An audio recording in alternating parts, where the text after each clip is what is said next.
After his two-day visit to Russia, Prime Minister Modi has arrived in Austria for a one-day state visit, marking the first visit by an Indian Prime Minister to the country in 41 years. The last visit was by Indira Gandhi in 1983.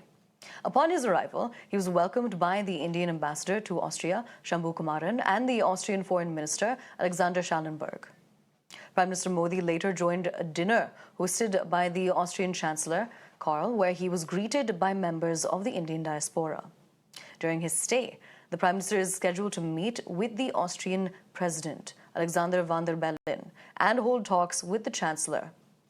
The discussions will focus on enhancing bilateral relations, and both leaders will address business leaders from India and Austria as well.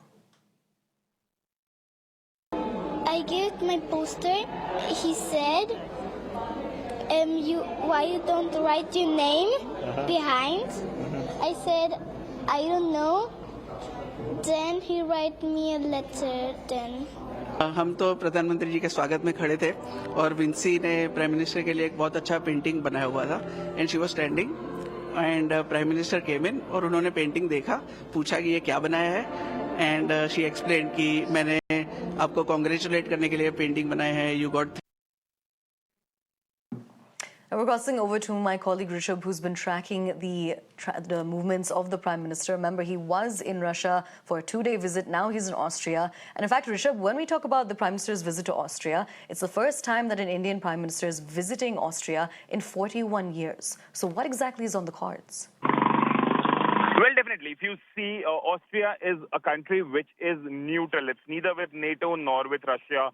And in the deeply polarized world, Austria has maintained its neutrality, as has India. And that's the reason that Prime Minister decided to visit Austria as well during his two-nation visit. And remember, as you mentioned, after 41 years, an Indian Prime Minister is visiting Austria. Remember when Austria, post-World War II, India was instrumental in getting Austria its sovereignty through international bodies, and that is something that is very, very important. That is the reason that India and Austria have been very, very close ever since. 75 years of diplomatic relationship is what we are discussing.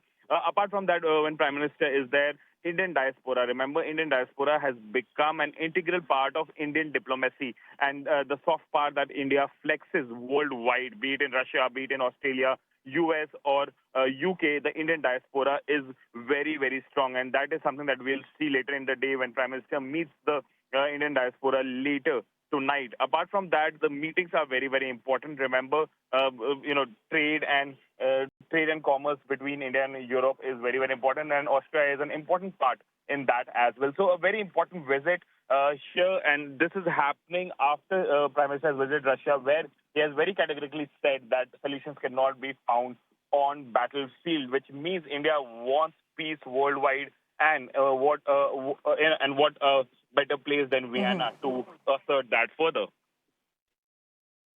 Absolutely. Rishabh, thank you so much for joining us and getting us more details.